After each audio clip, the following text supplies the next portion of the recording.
Welcome to the M.O.W. channel. Today, we're diving into one of the most shocking events in modern history, the assassination of President John F. Kennedy. Before we begin, don't forget to hit that subscribe button and give this video a thumbs up. Alright then, let's get started. John Fitzgerald Kennedy burst onto the scene in the 1960 presidential election as a symbol of a new, young, and energetic America. Born in 1917, Kennedy came from a wealthy and influential Irish Catholic family. He graduated from Harvard, served in World War II, and became a national hero after his patrol boat, the PT-109, was destroyed in combat. Despite being injured, Kennedy led his men to safety, an act of courage that would help build his image as a brave and capable leader. After the war, he entered politics, first as a congressman and later as a senator. Then, in 1960, at just 43 years old, he became the youngest elected president in U.S. history and the first Catholic president. His inauguration marked a generational shift in American politics, a moment that promised hope, change,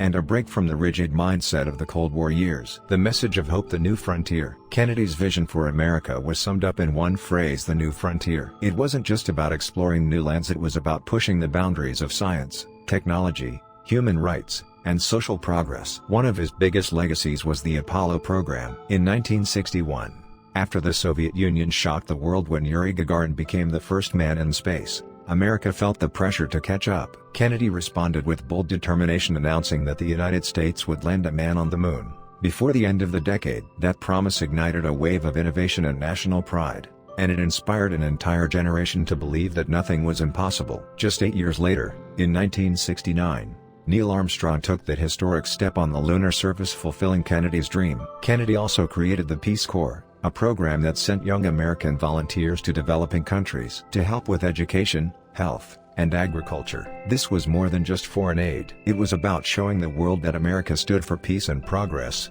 not just military power. The Peace Corps became one of the most successful humanitarian initiatives in U.S. history, and it's still active today. The Cold War and crisis management. Kennedy's presidency lasted just about 1,000 days, but those days were some of the tensest of the entire Cold War. Early on, he faced a major failure: the Bay of Pigs invasion. In 1961, the CIA launched a plan to overthrow Fidel Castro's communist regime in Cuba. Kennedy approved the mission, but it ended in disaster. The operation failed miserably, damaging America's global reputation and straining Kennedy's relationship with the military and the CIA. He later took full responsibility, saying, "Victory has 100 fathers, but defeat is an orphan." That experience taught him an important lesson, one that guided his decisions during an even greater crisis the following year. In October 1962, U.S. intelligence discovered that the Soviet Union was secretly building nuclear missile bases in Cuba. The world stood on the brink of nuclear war, a standoff known as the Cuban Missile Crisis. Many of Kennedy's military advisors urged him to bomb or invade Cuba immediately, but Kennedy chose a different path: a naval blockade, or, as he called it,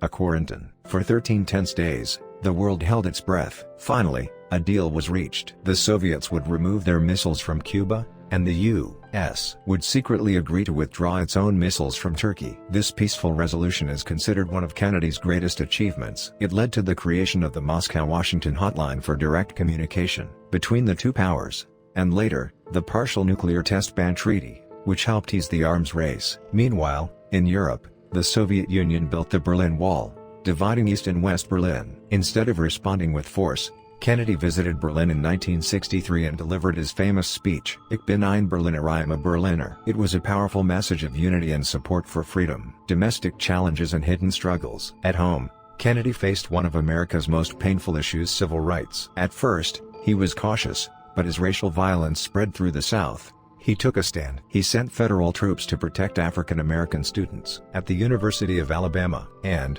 in 1963, gave a landmark speech calling for a new Civil Rights Act. Although he didn't live to see it passed, his leadership paved the way for the major reforms that followed. Not everything about his presidency was idealized, though. Kennedy also expanded America's involvement in Vietnam, based on the belief that stopping communism in Asia was essential. He increased military aid and advisors to South Vietnam, a move that later escalated into the full-scale Vietnam War under Lyndon B. Johnson. Privately, Kennedy's life was filled with personal struggles. He suffered from chronic back pain and a serious condition called Addison's disease, which was kept secret from the public. He relied on strong medication to get through his demanding schedule. His personal life was also complicated. marked by rumors and scandals that occasionally intersected with organized crime and politics. The end of Camelot. John F. Kennedy was a man of contradictions, an idealist with flaws, a visionary leader with human weaknesses. His presidency represented hope, courage, and change. But it all came to a sudden and tragic end in Dallas, Texas, on November 22, 1963. His assassination didn't just take a president's life. It shattered America's innocence. It marked the end of an era, leaving behind questions, grief, and a lingering sense of distrust that still echoes through American history. November 22, 1963, Friday, just around noon. Dallas, Texas was packed with excited crowds waiting to see President John F. Kennedy and the First Lady. The visit was meant to strengthen political support in Texas, a key state for Kennedy's upcoming re-election campaign. The president and Jackie Kennedy smiled and waved as they climbed into their open-top limousine. The motorcade slowly made its way through downtown Dallas, heading toward the Trade Mart, where Kennedy was scheduled to give a luncheon speech. The stage of tragedy, Dealey Plaza. The motorcade route took them through Dealey Plaza, a narrow, oddly shaped area right before the highway out of downtown. The plaza was named after Joseph B. Dealey, one of Dallas's early civic leaders. It's a triangular space with the Texas School Book Depository building on the north side, the old County Records building to the south, and a grassy hill and railroad bridge to the west, a spot that would later be known as the Grassy Knoll. As the limousine turned left from Main Street onto Houston Street, it then made a sharp right onto Elm Street, heading downhill toward the railroad bridge. That final turn forced the car to slow down, and it was right there, in that exposed corner of Dealey Plaza, where the tragedy happened. The geography of the area made the president's car a vulnerable, almost stationary target. The moment the shots rang out at 1230 p.m., as the limousine passed the Texas School Book Depository, the sound of gunfire echoed through Dealey Plaza. At first, the crowd didn't quite understand what had happened. Some thought it was fireworks, but then came a second shot, and a third. Panic spread instantly. According to the Warren Commission's official report, 3 shots were fired from a window on the 6th floor of the Texas School Book Depository, a spot that had a clear view of the motorcade route. The first bullet struck President Kennedy from behind, passing through his neck and then hitting Texas Governor John Connally, who was sitting in front of him. The same bullet, later called the magic bullet, injured Connally's back, ribs, wrist, and thigh before being found nearly intact on the floor of the limousine. The second bullet missed the car entirely, striking the curb on Elm Street. A fragment hit a bystander named James Daig, grazing his face. The third shot was the fatal one. It struck President Kennedy in the back of the head, with devastating effect. Blood and bone fragments covered the limousine, and the president's body fell backward. The horrifying moment was captured on 8mm film by Abraham Zapruder, a bystander whose home movie would become one of the most analyzed pieces of footage in American history. As the shots rang out, Secret Service agent Bill Greer, the driver of the limousine, sped out of Dealey Plaza toward Parkland Memorial Hospital. Jackie Kennedy, in a state of shock, climbed onto the trunk of the car, an action later understood as an instinctive attempt to retrieve part of her husband's skull that had been blown away by the bullet. The death of a president and the transfer of power. The limousine raced to Parkland Memorial Hospital, just a few miles away. By the time they arrived, Kennedy was barely alive. Doctors worked frantically to revive him, but the head wound was far too severe. At 1 p.m., President John F. Kennedy was pronounced dead. He was 46 years old. Moments later, Father Oscar Huber, a Catholic priest, administered the last rites. With the president's death confirmed, attention turned to the question of power. Vice President Lyndon B. Johnson was quickly taken under Secret Service protection to Love Field Airport, where Air Force One was waiting. There, inside the plane, Judge Sarah T. Hughes administered the oath of office, and Johnson was sworn in as the 36th President of the United States. A now famous photograph captured that moment, Johnson taking the oath with Jacqueline Kennedy standing beside him, still wearing her bloodstained pink suit. When asked why she refused to change clothes, Jackie reportedly said, "I want them to see what they've done." The impromptu swearing-in aboard Air Force One sent a powerful message to the world that even in chaos, the American system of government would not collapse. Confusion, evidence, and the first clues. Back at Dealey Plaza, chaos erupted. Police and Secret Service agents immediately swarmed the Texas School Book Depository, the suspected source of the gunfire. Inside, investigators found 3 spent shell casings near a 6th-floor window, and nearby, hidden between stacks of boxes, a Mannlicher Carcano rifle, an Italian-made military weapon. It was the first major piece of evidence. Detectives began questioning building employees. One worker reported that a coworker had disappeared right after the shooting. That coworker was identified as Lee Harvey Oswald, a 24-year-old former Marine who had recently started working in the building. Within hours, Oswald became the prime suspect in the assassination of the president. A nation in shock. The gunfire in Dallas did more than end one man's life. It shattered America's sense of innocence. Dealey Plaza instantly became a symbol of tragedy. Every second of that day, the sound of the shots, the panic, the swearing in aboard Air Force One has been examined and debated for decades. That Friday in Dallas remains one of the most heartbreaking and dramatic days in American history. A day that left behind questions, grief, and a deep shadow of mistrust that still lingers even now. Lee Harvey Oswald, the man behind the Kennedy assassination. The official assassin of President John F. Kennedy was identified as Lee Harvey Oswald, a 24-year-old employee at the Texas School Book Depository overlooking Dealey Plaza in Dallas. Oswald's life was complicated, unstable, and far removed from the mainstream of American society. His troubled background, mysterious actions after the shooting, arrest, and the controversy surrounding him remain key pieces in the puzzle of JFK's assassination. A troubled background. Lee Harvey Oswald's life was unstable from the very beginning. His father died before he was born, and he grew up under his mother Marguerite, who often moved and showed signs of emotional instability. As a teenager, Oswald struggled to fit in. He was antisocial and had frequent problems at school. His rough upbringing and isolation helped shape his self-image as a lone wolf, disconnected from society. At 17, he joined the U.S. Marine Corps, where he served as a radar operator and was given low-level security clearance,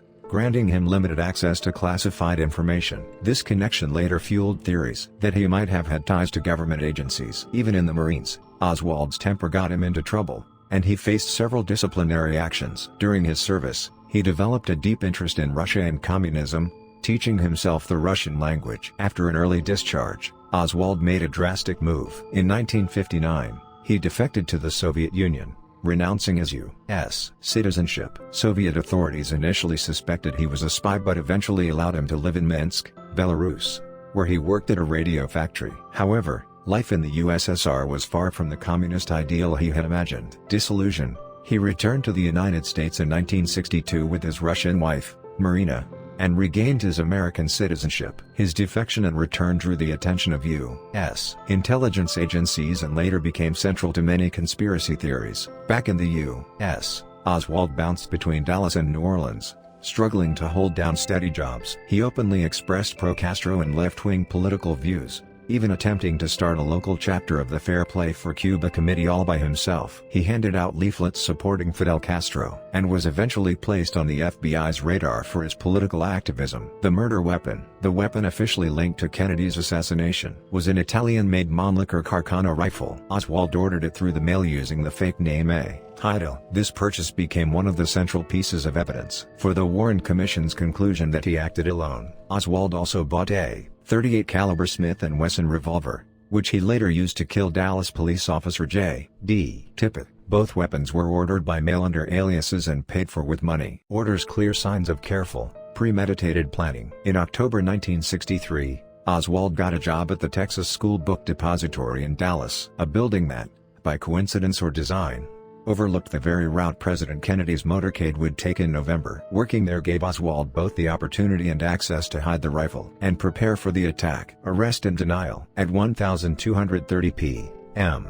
on November 22, 1963, gunshots rang out in Dealey Plaza. Within minutes, police surrounded the Texas School Book Depository. They found a rifle and 3 spent shell casings on the 6th floor, and Oswald was missing. After leaving the building, Oswald went to his nearby boarding house, grabbed his revolver, and left again. Around 1:15 p.m., he was stopped by Officer J.D. Tippit, who found his behavior suspicious. Oswald pulled out his gun and shot Tippit dead before fleeing the scene. He later slipped into the Texas Theater, where a ticket clerk noticed his odd behavior and called police. Around 1:45 p.m., officers stormed the theater and arrested him after a brief scuffle. At the Dallas police station, Oswald was charged with the murders of President Kennedy and Officer Tippit, but he denied everything. He told reporters he was being used as a patsy, insisting he hadn't shot anyone. When asked about the rifle found in the building, he claimed someone must have planted it to frame him. His statements were inconsistent and confusing, adding more mystery to the case. The Warren Commission's findings. In response to the national shock, President Lyndon B. Johnson established the Warren Commission to investigate the assassination. After 10 months of investigation, the commission released its final report in September 1964. Its two main conclusions were: Lee Harvey Oswald acted alone in assassinating President Kennedy. There was no evidence of any domestic or international conspiracy. The report described Oswald as a disgruntled loner with deep anger towards society, a craving for recognition, and a desire to prove his importance through violent action. His pro-Castro and communist sympathies might have influenced him politically, but there was no proof he worked for any organization. The commission's main evidence included the rifle. The Mannlicher Carcano rifle, found at the scene, matched Oswald's fingerprints and had been purchased under his alias. Ballistics bullet fragments from President Kennedy and Governor Connally were traced to Oswald's rifle. Marksmanship. As a former Marine, Oswald was capable of firing 3 accurate shots from the 6th floor window within a few seconds. Behavior. His immediate flight and the murder of Officer Tippit pointed strongly toward guilt. Despite these findings, the Warren report failed to convince everyone. Oswald never got the chance to stand trial or defend himself. He was killed just 2 days later by nightclub owner Jack Ruby. As a result, doubts lingered, and countless conspiracy theories emerged, questioning whether Oswald truly acted alone. To this day, Lee Harvey Oswald remains one of the most mysterious figures in American history. Forever labeled the lone gunman, yet still at the heart of one of the world's most debated unsolved mysteries. The murder of Lee Harvey Oswald. The second shock. On Sunday, November 24, 1963, just 2 days after President John F. Kennedy was assassinated, the American public witnessed another shocking event live on television. Before he ever stood trial, Lee Harvey Oswald, the man accused of killing the president, was himself shot to death. This second killing plunged the case into even deeper mystery and sparked a wave of distrust and conspiracy theories that have lasted for decades. A tragic moment in the basement. Oswald was being held at the Dallas Police Department for the murders of President Kennedy and Officer J.D. Tippit. Authorities decided to transfer him to the Dallas County Jail. Because of the enormous media attention, the transfer was set to be broadcast live on national television. That Sunday morning, reporters and cameramen packed the basement parking area of the police building, waiting to capture the moment. As Oswald was being led down the ramp toward a waiting car, a man suddenly stepped out of the crowd. It was Jack Ruby, a Dallas nightclub owner. Ruby pulled out a .38 caliber revolver and fired a single shot into Oswald's stomach. Oswald fell to the ground, crying out in pain as police immediately wrestled Ruby to the floor. The wounded Oswald was rushed to Parkland Memorial Hospital, the very same hospital where President Kennedy had been pronounced dead 2 days earlier. Despite doctors' efforts, Oswald was declared dead shortly after arriving. The entire scene was broadcast live, and millions of stunned Americans watched it unfold in real time. Who was Jack Ruby? Jack Ruby, born Jacob Leon Rubenstein in 1911 in Chicago, was a Jewish-American nightclub operator with a checkered past. He grew up in a rough neighborhood, bounced between odd jobs, and moved to Dallas in 1947, where he opened the Carousel Club, a popular downtown strip club. Ruby's club attracted a mix of entertainers, local businessmen, and sometimes figures tied to organized crime. He had occasional run-ins with the law, but was generally seen as a well-known local character. Ruby also had friendly relationships with several Dallas police officers, so much so that he could easily walk in and out of the police station without raising suspicion. In the days leading up to Oswald's shooting, Ruby had been spotted hanging around police headquarters. He even managed to sneak into a press conference and had tried to get closer to restricted areas. This behavior later raised serious questions about the official claim that his act was purely spontaneous. How could a civilian carrying a loaded gun slip into a police basement during one of the most heavily guarded moments in American history? Ruby stated motives. From the moment he was arrested, Jack Ruby insisted that he acted alone and on impulse. According to his testimony to the Warren Commission, Ruby's motives were emotional, not conspiratorial. Patriotism and compassion. Ruby said he was heartbroken and furious over President Kennedy's death. He claimed he wanted to spare Jacqueline Kennedy the pain of enduring a long public trial, and felt that by killing Oswald, he was doing the country and the First Lady a favor, protecting Dallas's reputation. Ruby also said he wanted to defend the honor of his city. He didn't want Dallas to be remembered as the hometown of the man who killed the president. The Warren Commission accepted Ruby's statements and concluded that, like Oswald, he acted alone, without any connection to organized crime or government agencies. They described Ruby as emotionally unstable, impulsive, and attention-seeking. The birth of new conspiracy theories. Despite the official report, Few Americans believed Ruby's actions were merely impulsive. Oswald's sudden death meant that the truth behind Kennedy's assassination would likely never be fully revealed. Many people began to suspect that Ruby had silenced Oswald to keep him from talking, and that he might have been part of a larger plot. Several major theories emerged. Mob connections. Ruby's ties to nightclub life and his Chicago background fueled speculation that he was linked to organized crime. Some believed the mafia ordered him to kill Oswald in revenge for the Kennedy administration's crackdown on organized crime. Others argued he couldn't have entered the police basement without inside help. Government ties. Other theorists claimed Ruby might have been working with the CIA or another agency,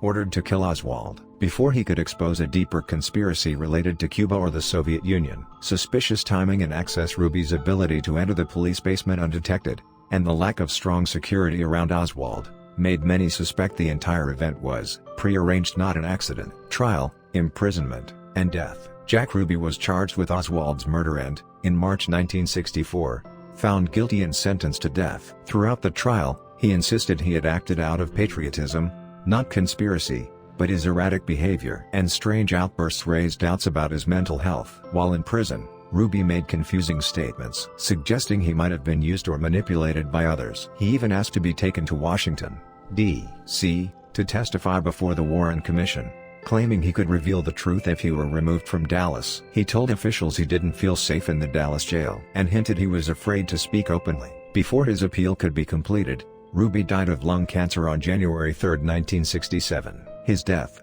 like so much of this story, was met with more speculation. Some claimed he had been eliminated to ensure the truth died with him. A nation left with questions. Jack Ruby's bullet didn't just kill Lee Harvey. Oswald had killed the last direct link to understanding the Kennedy assassination. With both Oswald and Ruby dead, the chance for a clear explanation vanished forever. For millions of Americans, Ruby's action symbolized the end of trust in official explanations. It opened a new era of conspiracy thinking, one that still shapes how people talk about politics, power, and truth to this very day. The JFK assassination, a nation's endless mystery. Decades have passed since the assassination of President John F. Kennedy, yet the case remains one of the deepest wells of doubt and suspicion in American history. Even though the official investigation of the Warren Commission concluded that Lee Harvey Oswald acted alone, the American public has never truly accepted that answer. Oswald's murder before he could stand trial erased the possibility of hearing his own testimony, fueling disbelief and inspiring generations of researchers, writers, and ordinary citizens to believe that a larger conspiracy was behind the tragedy. The second gunman and the magic bullet. One of the most persistent and controversial theories surrounding the Kennedy assassination is the idea of a second gunman. The Warren Commission stated that Oswald fired 3 shots from the Texas School Book Depository, acting alone. However, dozens of eyewitnesses at Dealey Plaza reported hearing gunfire, not from behind the president, but from the grassy knoll area in front of and to the right of the presidential limousine. The most compelling evidence supporting this claim comes from the Zapruder film, the famous home movie that captured the assassination in real time. When analyzed frame by frame, the footage shows President Kennedy's head snapping back and to the left, suggesting that the fatal shot may have come from the front, not the rear. Some analysts argue that physics supports this view, that the force hitting Kennedy came from the grassy knoll, not Oswald's position in the depository. This led to the theory that Oswald's bullets may have wounded the president, but that a second shooter fired the fatal shot. The magic bullet theory. Critics also point to the so-called magic bullet theory as a key reason to doubt the lone gunman conclusion. According to the Warren Commission, a single bullet, Commission Exhibit 399, or CE 399, entered Kennedy's upper back, exited through his throat, then struck Texas Governor John Connally, passing through his chest, wrist, and thigh, creating 7 wounds in total. Yet, the bullet was later found nearly intact on a hospital stretcher. Skeptics argue that it's physically impossible for a single bullet to cause that much damage and remain almost pristine. To them, the magic bullet explanation was an attempt to fit the evidence into a single shooter narrative when, in reality, there may have been more than one gunman who was behind it all. If Oswald didn't act alone, then who was really behind Kennedy's assassination? Over the years, suspicion has focused on 3 major groups. 1. The Mafia. Some believe the Mafia played a central role. Rumors suggested that Joseph P. Kennedy, the president's father, had old connections to organized crime and may have relied on them for political support during the 1960 election. But once in office, Attorney General Robert F. Kennedy, the president's brother, launched an aggressive campaign against organized crime, targeting powerful mob bosses like Carlos Marcello and Santos Traficante Jr. Conspiracy theorists claim that these mobsters wanted revenge. They point to Jack Ruby, the Dallas nightclub owner who killed Oswald, as the Mafia's hitman. Ruby had known connections to both Dallas and Chicago mob figures, and his sudden act, followed by his own death, has been interpreted as a way to silence the truth and protect the real masterminds. 2. The CIA and anti-Castro forces. Another major theory involves the CIA and anti-Castro Cuban exiles. After the Bay of Pigs fiasco in 1961, Kennedy's relationship with the CIA soured. He reportedly talked about splintering the agency into 1,000 pieces. Some believe that hardliners inside the CIA, angry about Kennedy's refusal to fully invade Cuba, may have plotted to remove him. Others suggest that Cuban exiles, furious over Kennedy's lack of support for overthrowing Fidel Castro, joined forces with rogue CIA operatives. Lee Harvey Oswald's mysterious ties to pro-Castro groups, along with his time in the Soviet Union, added even more confusion. Some theorists even believe he was a double agent, used as a pawn in a larger Cold War game. 3.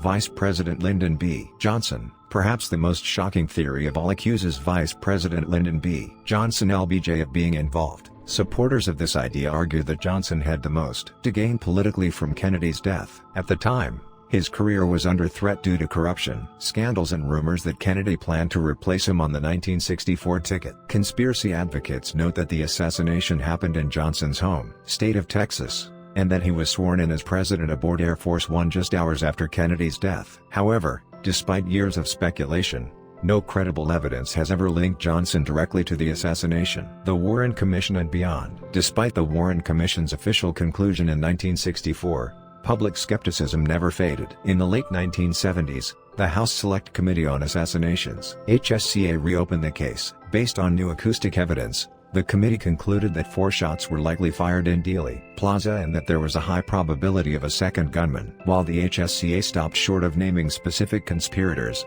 it suggested possible links to the Mafia, anti-Castro groups, or even connections between Oswald and Ruby. Declassified files and lingering questions. In the decades that followed, the U.S. government gradually declassified thousands of JFK-related documents, especially between 2017 and 2023. However, none of the released files have definitively proven who was behind the assassination. They do reveal that the FBI and CIA had prior knowledge of Oswald's activities, including his pro-communist leanings, but failed to share that information effectively. After the assassination, both agencies were accused of downplaying or hiding their mistakes. An unhealed wound in American history. The assassination of John F. Kennedy remains both a national trauma and an unsolved riddle. Many Americans still believe that the whole truth has never been revealed, and that the official story of a lone gunman is simply too convenient. This enduring mystery changed how Americans view their own government, marking the beginning of a deep and lasting distrust that still echoes through the country today. Thank you for watching. Don't forget to like, subscribe, and turn on notifications, because tomorrow,